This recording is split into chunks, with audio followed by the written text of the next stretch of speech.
and welcome to another episode of Imperfections with myself and Callistan. So we are going to be getting going here in just a few moments when Cal joins us. I hope you're all feeling well today. Life is treating you well, and happy Thanksgiving to everyone in Canada this Thanksgiving weekend. Hey. How's it going? Good. How are you? Yeah, good. Are you full of Thanksgiving dinner? Is that the deal right now? Are you in the middle of dinner? Did you stop dinner for this? I just finished breakfast. I got my Oh yeah. Thanksgiving dinner at 2:30 a.m. Last night when I arrived down to the house from Edmonton. So yeah, I had a chance to sleep that off. Nice. I'm Early. not Thanksgiving dinner, but I just had my Sunday dinner, so I'm in that kind of, oh my God, I'm so full. But yeah, happy Thanksgiving, I guess, right? I mean, that's a big thing over there, isn't it? Or I guess it is. It is. It's. I think Thanksgiving kind of goes down the same road as Canada Day, and I guess Independence Day too, because now there's so much discourse over Indigenous people and fixing all the past and all that kind of stuff that Mm, it's very polarizing these days. But yeah, mm, it's a big deal no matter who you talk to, really. So it's yeah. nice.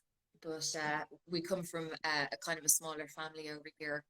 It's nice though, because like the family I'm in has like very traditional values too, very similar to my Irish upbringing, which is nice too. So it's good. Cool. And as Mm. well, a happy coming out day. I only realized today, I saw it somewhere. Today is National Coming Out Day. Well, I guess it's maybe worldwide kind of coming out day.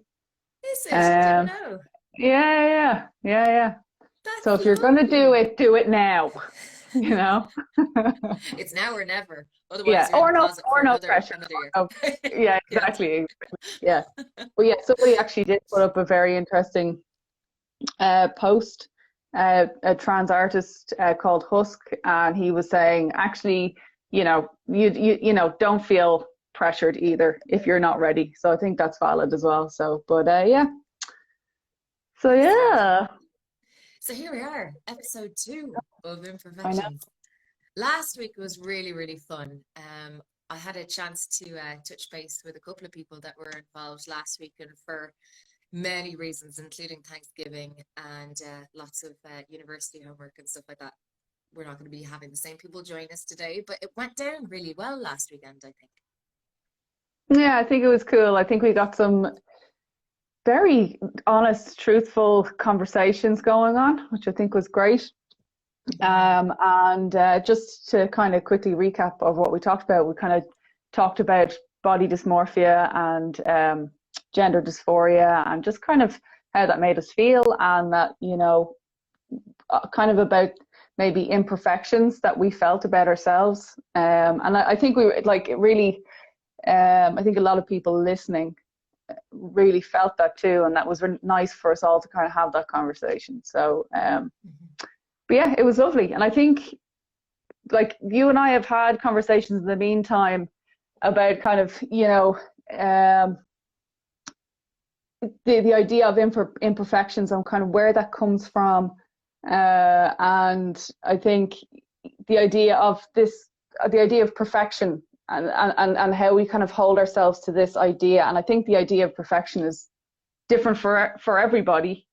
Um, and I think that was why we wanted to just expand on that as well, and kind of figure out what it's like for everyone, and what the kind of pressure that people feel to hold themselves to this idea of perfection, and this perception of perfection, because we kind of went over the imperfections and we're accepting these, but every day we kind of live with these ideas of what we're supposed to be like.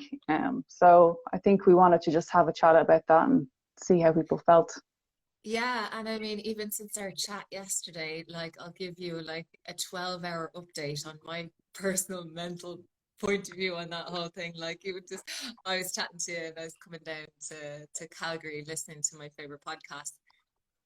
And like listening to Mundy, there was an interview with Mundy and Lisa Hannigan, and just listening to their course through their life. It's so hard not to compare yourself, because it sounds like everybody starts from the same place and everybody has the same. Even if I got the impression, even if you don't necessarily believe you're entitled to it or it's going to come your way, everyone has that secret hope that you're going to go somewhere by a particular point.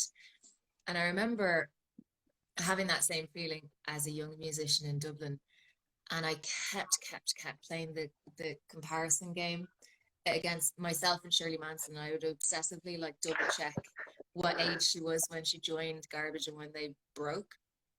And I was like, cool, 32 or 31, whatever she was. I was like, I still have time to make it. And then that feels like that was only yesterday, and it was not, in fact, just yesterday. And so then I'm listening to Mundy recount the last 20 years of his career, and I'm like, oh, why am I still here? It never goes away. No, that's interesting. It doesn't matter where you are. It never goes away. There's a quote that I absolutely love, and it's very difficult to live by, but it's a really good to remind yourself of this. There's this song, you'll all know it. It's called the Sunscreen song. And it has this, I guess, a voiceover by, I can't think of his name now anyway, but it's basically a song that advises you about life, essentially, right? Do you know it? And it's mainly like, and don't forget, wear sunscreen, but it goes through all these other things about your life. And one quote that I always try and remind myself is, the race is long, and in the end, it's only with yourself. Yeah. So yeah, we're constantly comparing ourselves to other people. Listen, we all do it. You're talking about comparing yourself to Shirley Manson. You're on social media. You're naturally just straight away comparing yourself. To other people that you feel similar to, or like people that you aspire to be like, and you got to remember that as much as it feels that it is, I guess, a race, it's not. It's, you know what I mean? It's not. It's just you. It's just you got to live your own life, but it's so hard to do that. I think we're just bombarded with so many things, that it's hard to remember who you are and that you're on your own path. It's true. And I think every new stage of your life presents the same predicament through a new lens. Like when you're in your early 20s, you're like, fuck, I'm so old and I'm running out of time and I'm past it already. And then you get some wise one in their 30s being like, will you shut up, you? Like, you're loads of time. Just take your time and do it right. And then you're 25 and you're like, oh yeah, settle into this. I'm doing okay. And then you're 30, you're like, Jesus Christ. And then you're like pushing 40, you're like, oh, maybe I should just get a fucking job somewhere else. I don't know. But yeah. True. I think there are definitely pressures. There's pressures all along the way. Evie says, love that song. Yes, it's an amazing song. I'll get the name of the song if I can before we're done. Everybody needs to listen to it. It's amazing. I think there's a lot of pressure to fit in, and there's kind of an ideal self, or like, there's certain roles that we want to fit into. And even though it's different for everyone, I think we all feel it in our own way. So yeah, I think as we go along, even in these conversations, because it's so different for everyone, it would be cool if anybody felt like they wanted to, maybe come forward and even kind of mention a few things. I think we're probably have a chat. I certainly have pressures that I feel. I definitely feel pressure about a lot of things, but yeah, definitely if anybody wants to come and have a chat about it, I think that would be cool, and just open up the floor for it a bit. Yeah, and I'll say that as well. If anyone wants to actually join us on the video conversation, you can actually just scroll right up to the top of the comments when you came in, and there should be a prompt for you to join the video call or request to join, and we'll get it. And I think because I'm the host, I'll be able to boot Callistan off and bring you in his place. But yeah, if you're feeling like you have something you really, really want to share, or just like say hi to us face to face, we'd love to meet you and chat to you. Because Cal knows half the people here, I know the other half. Being so nice to put face to the names and stuff, if you're feeling up to it. Otherwise, that comment section is open for everybody. We'd love to hear your thoughts on everything. But I think going back to the pressure thing, Cal, you and I were talking about how it was different when we were growing up, because we had the benefit, even in a very hint of a way, when you see your idol on like a music magazine cover or something, there's some kind of innate understanding or inherent understanding that they're a rock star, and there was a whole production that went in behind that presentation of the rock star in that iteration. So like there was the you know the photo shoot and all this stuff that they're promoting and that kind of thing. So there's a level where you can detach yourself from it and yield to it and just be like, that's their position, I am here working to that, so that's okay to have that difference, even though you'll still be inclined to compare yourself. But nowadays it's fucked. Like everybody who does everything in the world, from like a librarian to a musician to everything in between, can have like become an influencer basically. And it's a constant barrage of images that have been doctored significantly to portray this like effortless look, you know, of ease with which all these like amazing things come to you, and everyone else is left on the receiving end, sweating it out, being like, I don't know what to do with my life now. I have no value. Yeah, absolutely. Oh, it's terrifying, and it's constant. Yeah. Sorry, I'm just gonna read out. Evie says, I find myself. Hi, Evie, by the way. Evie is my fiance. Hi. Yeah, hi, Evie. But this is cool. I find myself always wanting to look like I'm succeeding in some areas of my life. Yeah, I mean, surely we all feel that. Like you were saying earlier, like you get to a certain age, and you know, certain people are doing, you know, what you might feel or whatever. You might look at people you know or your friends, and they're doing things. They've bought a house, if they've, you know, whatever, they've done different things, and you're like, fuck, haven't done that, or you know, you're comparing yourself, and I think it can be a lot of pressure and can really get people down. Speaking of the fact, actually, that's kind of yesterday was World Mental Health Day, actually. So actually, this conversation is pretty apt. You know, people can really get in a bad place because of that, especially comparing yourself to where you are compared to other people. I don't know if you ever feel that, but it's definitely true. In a big way. I mean, just last night.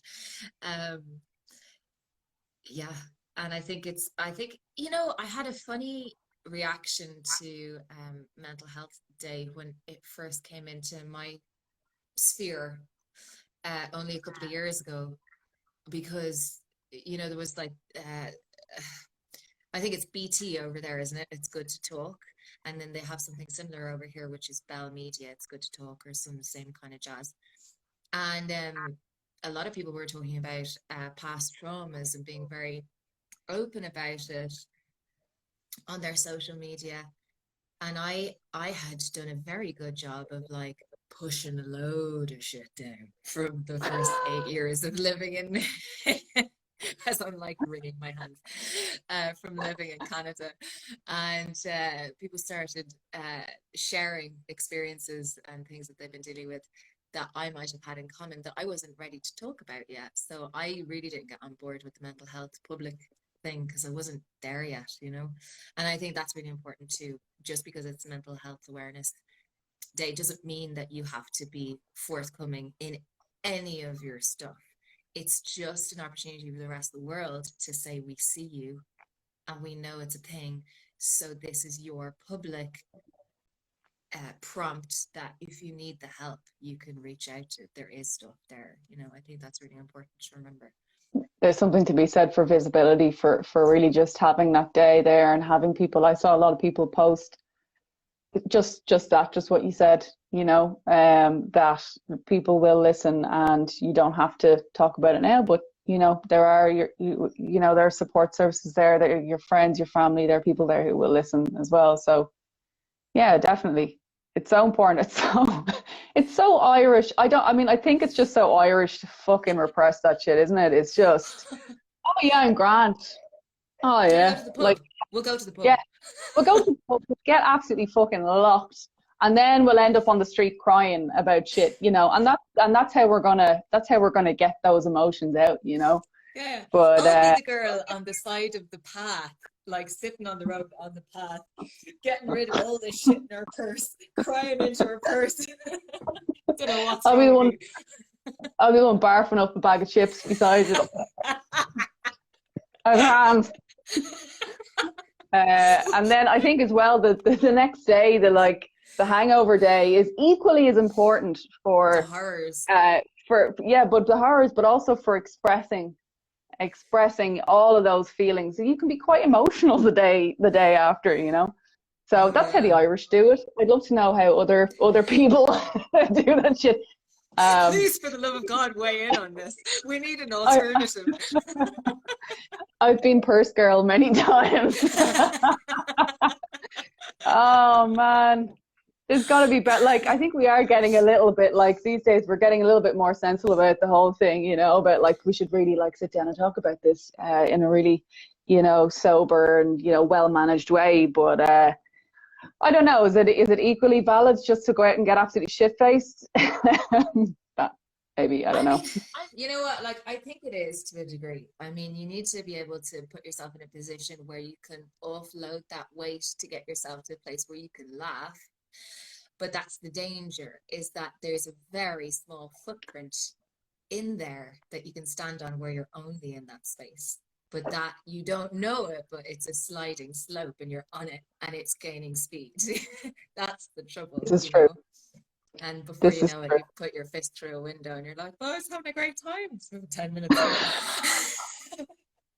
I haven't done and it has happened to me, I swear to God. Yes, that has happened to me also. It wasn't a window, but basically the same thing. Smashing something and laughing maniacally, everything's fine.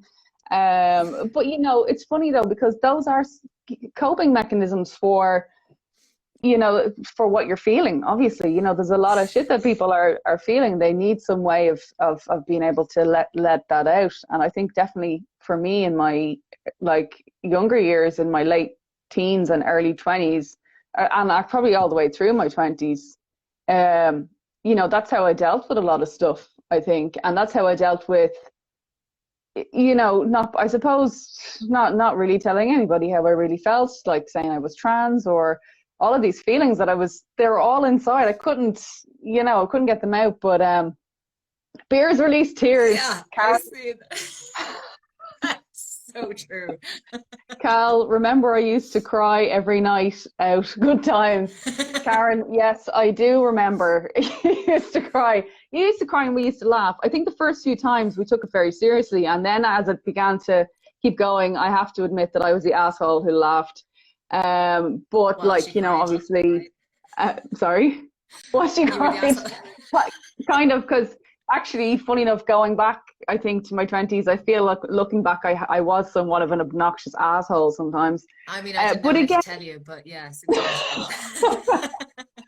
I've definitely mellowed out in my 30s, which is nice, but it certainly is a way of coping with that shit, you know what I mean? Going off the rails, and I definitely did it. I feel like it was a coping mechanism. And funny enough, when I hit my 30s, you were. Oh, the truth is here to slap you in the face now. Let it all out. World Mental Health Day. Let that shit out, please. We're all adults now. We can say this stuff without drinking, and it's coming right at you. Exactly. You've been waiting 15 years for this. Oh, I love you too.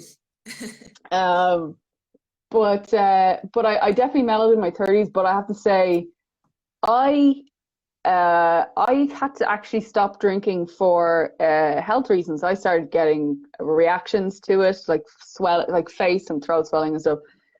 And I actually stopped drinking for, I think it was the guts of maybe 2 or 3 years. Took a lot of getting used to, because obviously the culture over here is totally, I mean, if you're not drinking, there's something wrong. Well, you're either antibiotics, or you're Right. pregnant, or that's it. No, that's actually, like, there's no other excuse.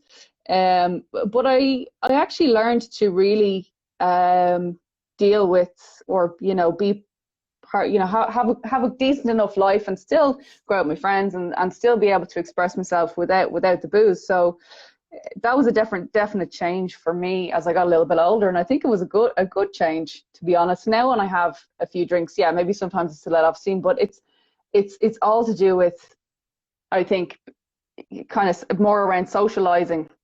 You know what I mean? Mm-hmm.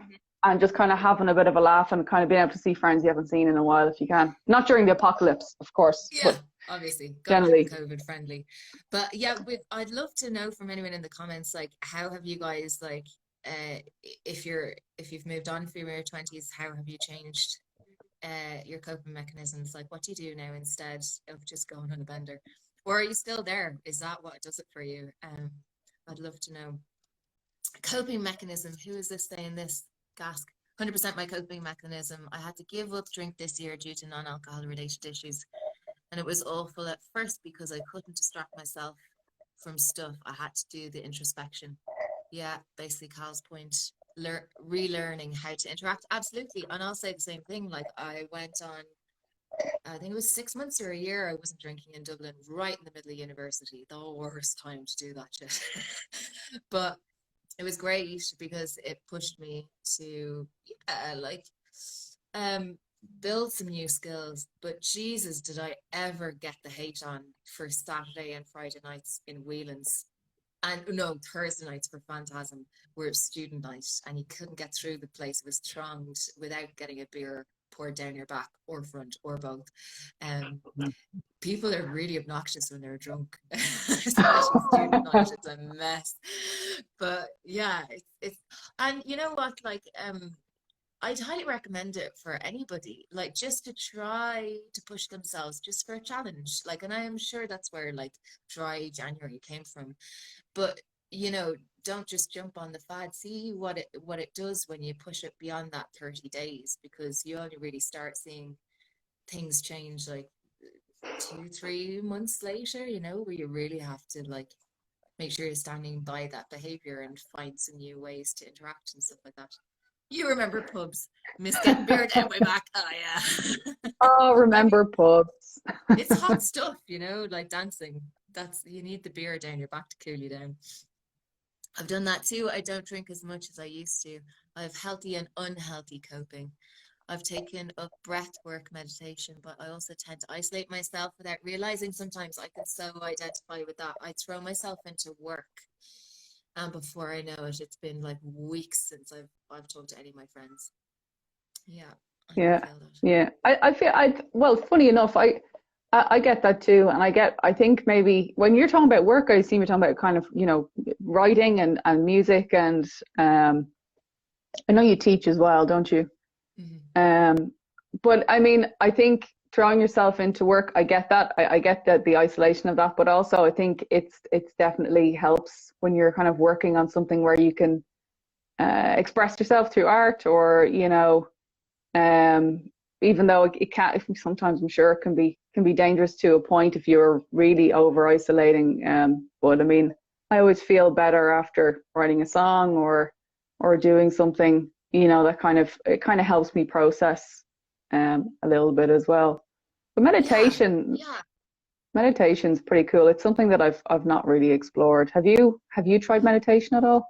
yeah. I have the mindfulness app. Is that what it's called? The British guy narrating on it. It's fantastic. I really like it. I would do it for like 10 minutes upon waking. And I think I would wake up, do my morning pages for 15 minutes or however long it took me to do 3 pages of automatic writing, then turn on the app before I'd ever get out of bed. And that was really good stuff. I mean, the odd time you'd nod off again back into sleep, come up at the end of the tape, but really good stuff. And like you were saying about writing, I'll do the same thing. I found it so good to be on the involved in the Breakout West music festival that has just been running for the last 10 days online, because they had, for the first time ever, they had how do you manage that panel all about self-managed artists, and that theme came up amongst everybody, and there were people in all stages of their career and different ages and stuff like that, and that was just the unifying thing that came out of the whole thing, was that everybody struggles. If you're self-managed, to balance all of the admin bullshit with trying to, you know, eke out enough space for your artist side to feel like you're fucking valid, you know, and that you have something to put admin behind. And but that's the part that can suck me in, is the admin part. It's the generating content and making all of the things, sending all the emails and all the make content for the day. And but you get, it's such a hamster wheel. And I keep joking about how I wanted to not be in a hamster wheel, and I just got into the biggest one going, which is the music career, the music industry.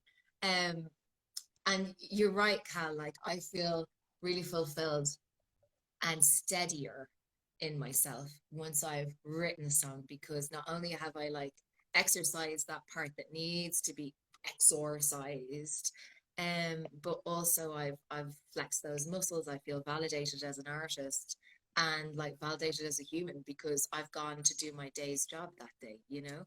But it's when you get sucked down and you start, like, those days start stretching into like 18-hour days, because the 2 hours of songwriting has turned into an additional 16 of admin around that. And you do that too many days in a row, then you hit the point where it's imbalanced and you need to blow off steam. And that's where I find my imbalance comes from. Big time. Big time. Progressive music relaxation is great if breathing is a trigger for you. Highly recommended. Muscle sorry, progressive muscle relaxation is like, what's this new genre of music? Just relax. It's great. Progressive muscle relaxation. Oh, that's cool. I think, is that like mindfulness, where you do a body scan and you like piece by piece through your body work on like letting go of each muscle? Is that what you're talking about? I love that stuff. I do that as part of singing lessons and stuff that I teach too. So important. That's really good. Cool. I think I'm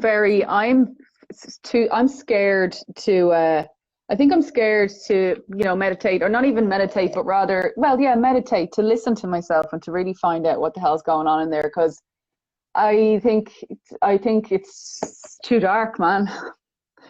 You tense muscles, yeah, but it's a little less intense. Okay, cool, gotcha. I think I'm very afraid of finding what's in there. I think probably that relaxation, the tensing the muscles and stuff, is actually probably grand. I do know some people who go on journeys, like, you know, they kind of, it's that kind of deep meditation.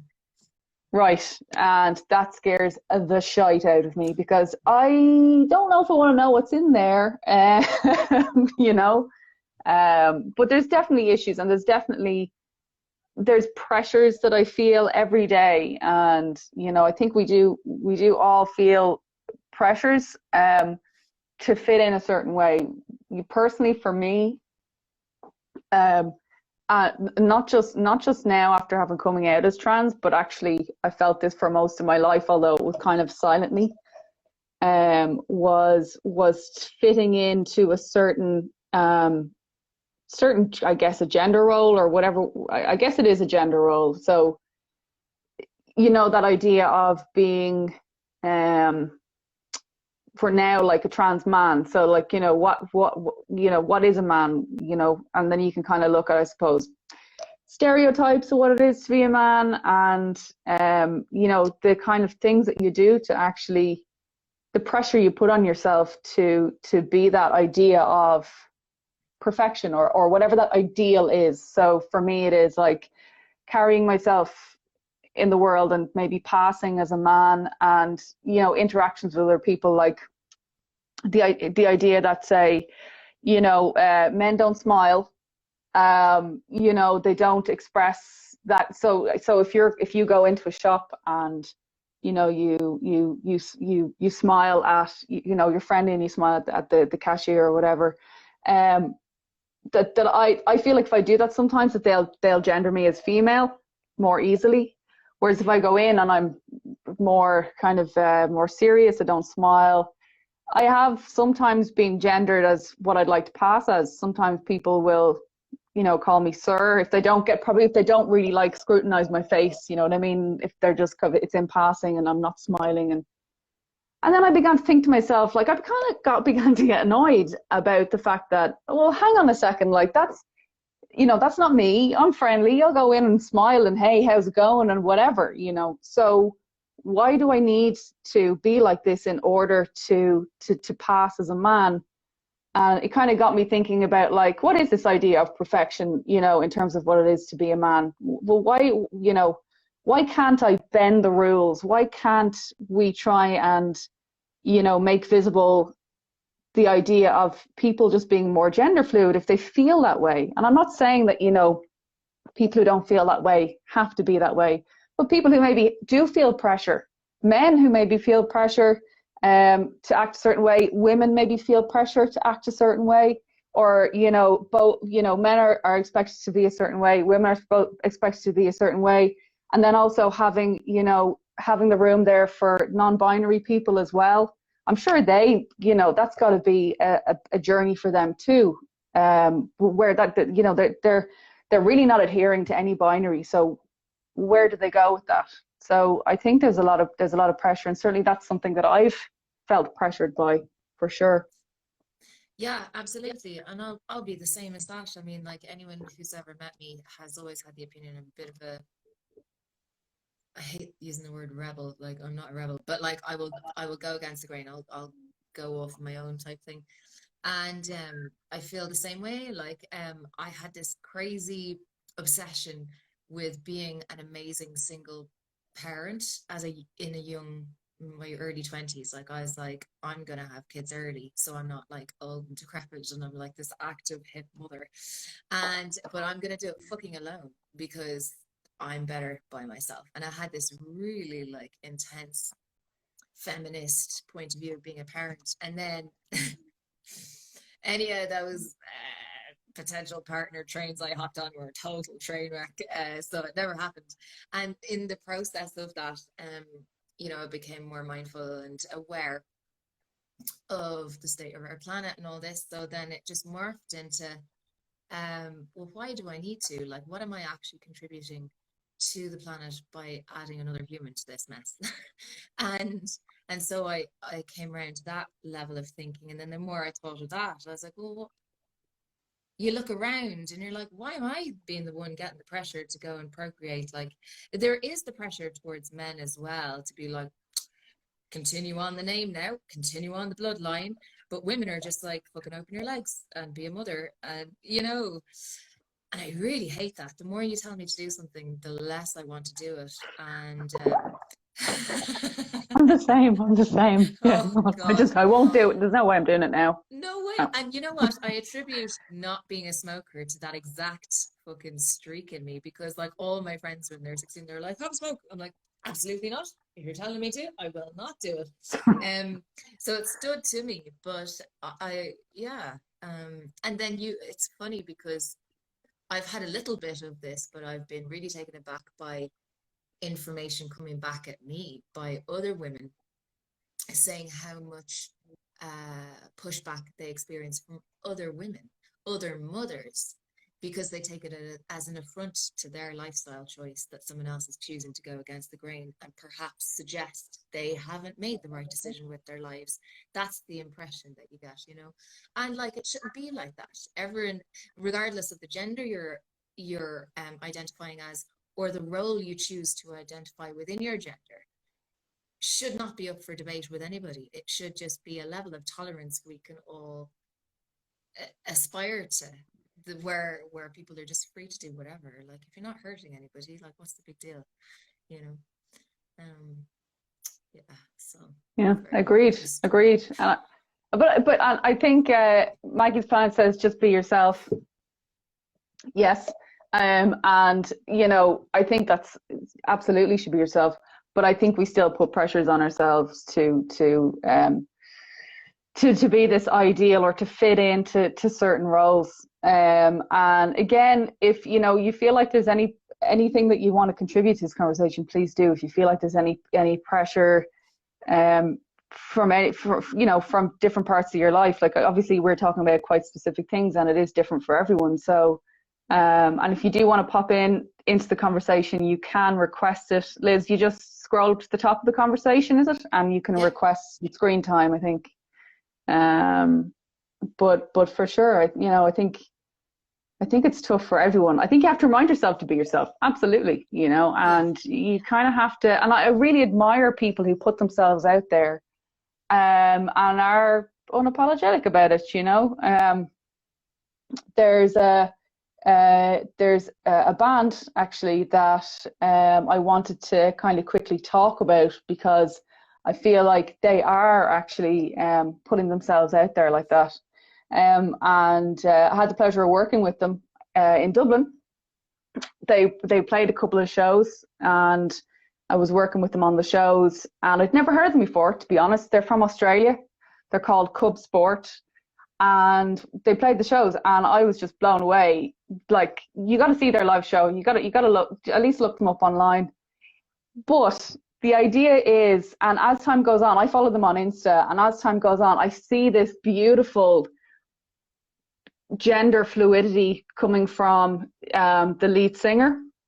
His name escapes me now, but it's just beautiful. I just love following their Insta, because for me it feels quite freeing, because when I get bogged down in those pressures that I feel, and then I do see, that there are people expressing themselves through their art, through their lives, and again, being unapologetic about it, like it really, makes me feel good. It makes me feel like I can go out and just be like, yeah, I don't need to abide by these kind of gender norms. I can go out and be myself and still feel like a trans man, and still feel like I can go and kind of face the day.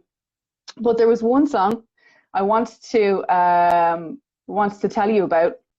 It's on my Queerdo Essentials playlist on my Spotify, so you can listen to it there. But it's called Confessions, and it only came out like last year. I'm going to read out a couple of lines because I absolutely, I love this so much. Let me see. I'm just going to pick out a few little bits. This isn't the way it runs in the song, but just a few lines. The truth is, I look unbelievable, but I hate my body. The truth is, I'm looking for myself and I can't see it in anybody.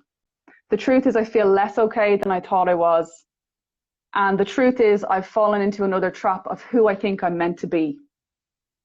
And just another couple of lines. The truth is, I don't want to be one of the boys. The truth is, living by a gender makes me feel annoyed. So those are literally like snippets of the song. But if you do feel like listening to it, I find it very powerful.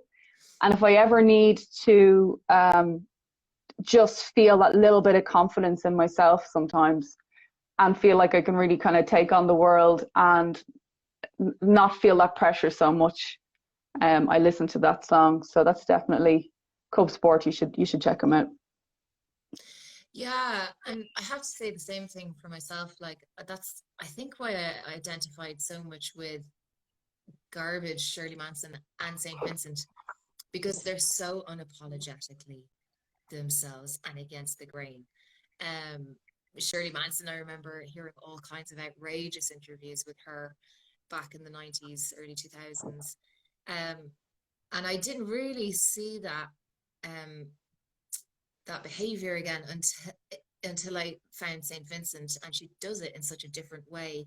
I mean, Shirley's cis, female, and straight, and St. Vincent is a lesbian, so she comes at it from a very different perspective, I think. But even in her songwriting, she I really think, like, as a great storyteller anyway, you're flipping between different perspectives all the time, but she tells a lot of stories from her point of view, but she does mess with genders a little bit. Like Prince Johnny is an interesting one, where she says like, make me a real girl, make me a real girl. Um, and I'll mean more than I mean to you. I'll mean more than I meant to him. So she's always flipping around like pronouns and things. So you don't ever really know where she's coming from, to my mind anyway. And I love that, because you, as I say, you don't know if she's writing from a boy's perspective or girls sometimes. And she's so intellectual about how she does it and conducts herself in interviews. I just love it. And so that kind of strength and that confidence in yourself to be still in an interview, to collect your thoughts, is so powerful. And she does the same thing in her music as well, where she like builds these intense crescendos and drops out into these like very vulnerable places.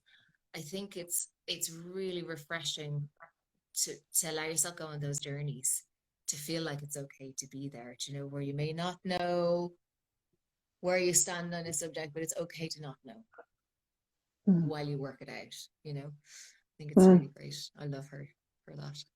St. Vincent's She's live awesome. show is like an art show. It was incredible. I know, I'm jealous as all hell of anyone that's seen her live, because I haven't seen her live yet. And I was fucking sick to my stomach. Do you know that? The one time I played South by, 2, 3, 4 years later, I really got on the rabbit hole down YouTube and discovered the same year I was playing South by, she was also there doing like a speaker engagement, and I missed it because I didn't even know about her. I was disgusted with myself. Devastated. She's incredible, and that's another thing that I particularly love about her, is that she's so powerful. You know, her shows are powerful, but she, like you said, she holds herself a certain way, and that again, kind of going back to, you know, the norms of what people expect from, you know, from maybe women in this case, is, you know, someone who actually like leads. You know, she's someone who's powerful and leads, and it's not something that is traditionally associated with women. You know, but I think that is changing. But I love that about her. She's fantastic, and she just knows what she's doing. It's great. Amazing musician, songwriter, visually she's fantastic. Her shows are amazing. Yeah, go listen to St. Vincent. I'm sure everybody knows who St. Vincent is. Yeah. And that's the other thing too, when you're talking about gender roles and feeling you have to step into a particular archetype to feel validated and stuff like that. I can imagine her being in that position must feel that quite often, especially being such a guitar, you know, proficient at guitar, and running in that circle all the time with people who are able to shred, predominantly are men, right? And you never see her display that behavior where she feels she's trying to rise to a particular expectation, a gender expectation, to feel validated in her knowledge or skill or anything like that. She's always steady and slow and reserved, and allows people work it out for themselves that she's worth where she is. You know what I mean?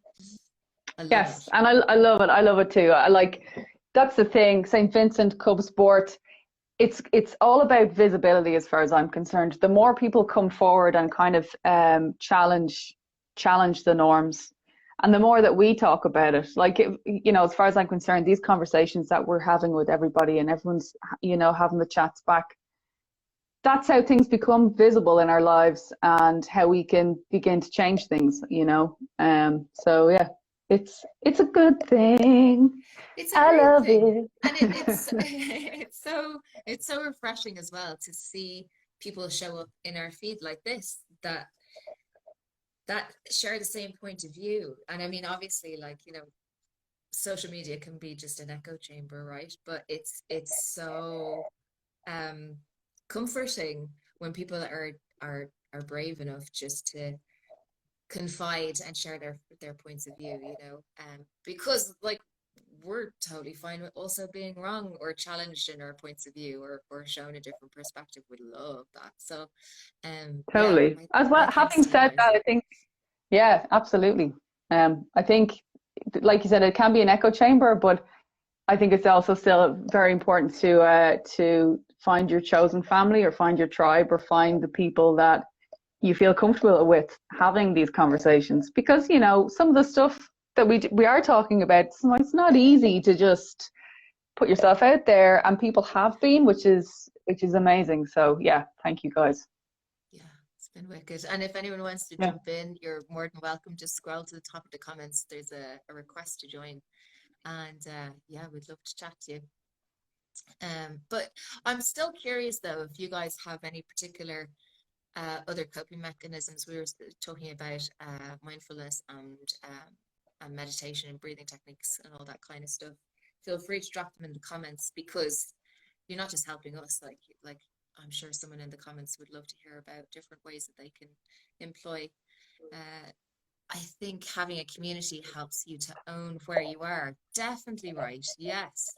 And defo need the support of the tribe. Also, I'll say too that if anyone knows any younger people in Ireland, Jigsaw sounds like an amazing thing for they're trying to bring more mental health education to people under 18, because there was like 400% uptick in people reaching out to that organization for help just in the last 6 months through the pandemic. I mean, it's been hard for everybody, but apparently people under 18 are having a particularly difficult time. So if you know anyone that could benefit from that, that is a resource that could be worth looking into. Cool. I'm just looking at it now here, jigsaw.ie, online and in person to young people across Ireland, aged 12 to 25. Yeah, there you go. Great. Yeah. I fucking cool. might have done with that. Jesus.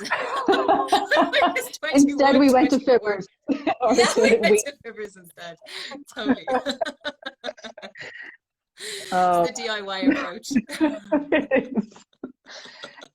Also, I thought it might be cool that if going forward, because we're going to do a couple more of these.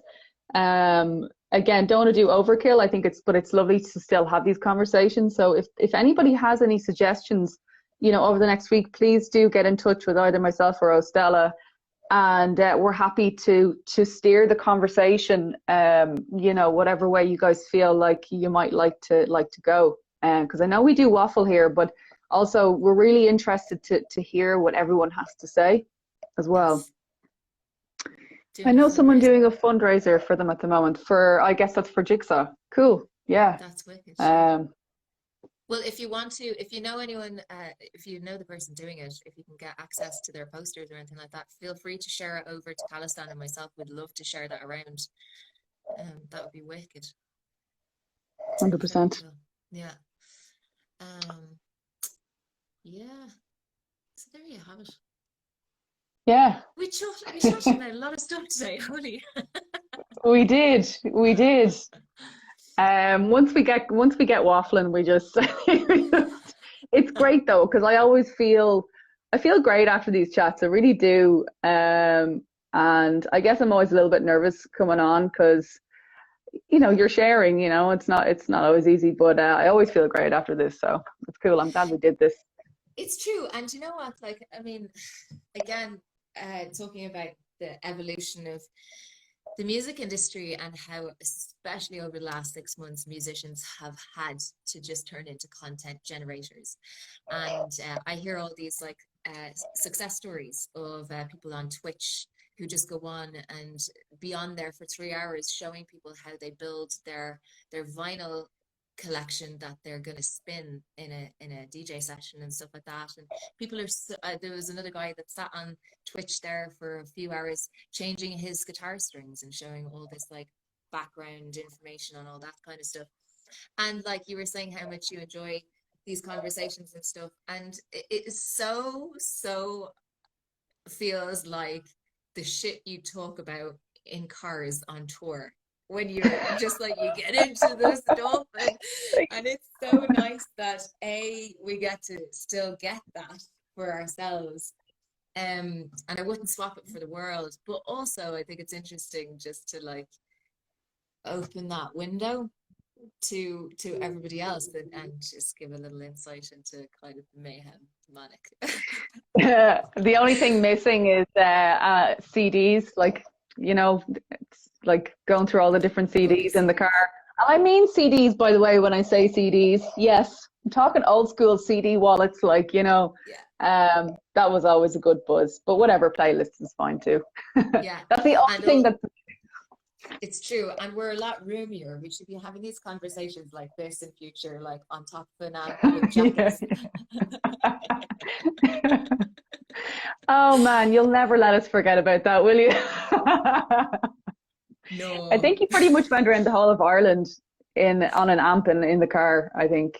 This is when 0Stella and I were basically working together years and years ago and doing tours around Ireland and stuff like that. So, what about a living wage for artists during lockdown? Artists have the power to change minds and influence society and make everyone feel included. I'm so glad you brought this up. Okay, because I would love to get into this, because I was watching an Instagram live, an Instagram profile called Canadian Venues, and the Canadian is abbreviated. And one day I jumped on there, and it was the organizer of the Winnipeg Folk Festival and the owner of a number of venues through Toronto, including Pete's Palace.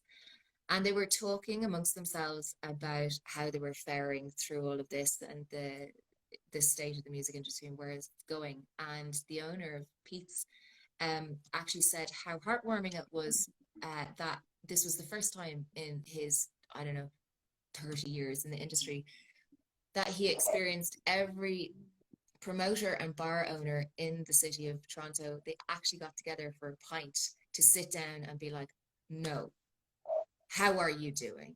Are you going to make it through this pandemic? Like, what are your ins and outs financially and mentally? How are you doing? It was the first time it ever happened in the industry, which was wonderful to see. But through that conversation, they got talking about, and this definitely could turn into an entire other episode. And I think that's kind of what you're suggesting there. So maybe I should just reel it in. But I think that's brilliant.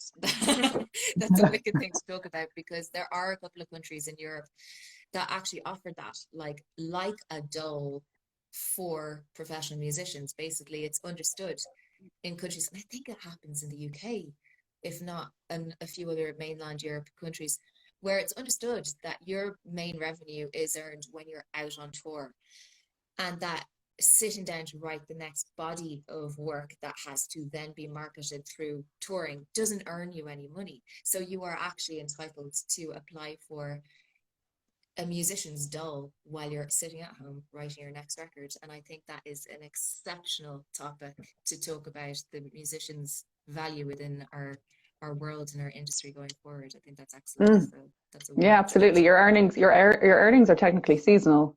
Not to say that you're not putting in the work every other day, you're just not touring, or but I mean, it is seasonal. It's seasonal earnings. But that's very interesting. Well, what are we going to do next week?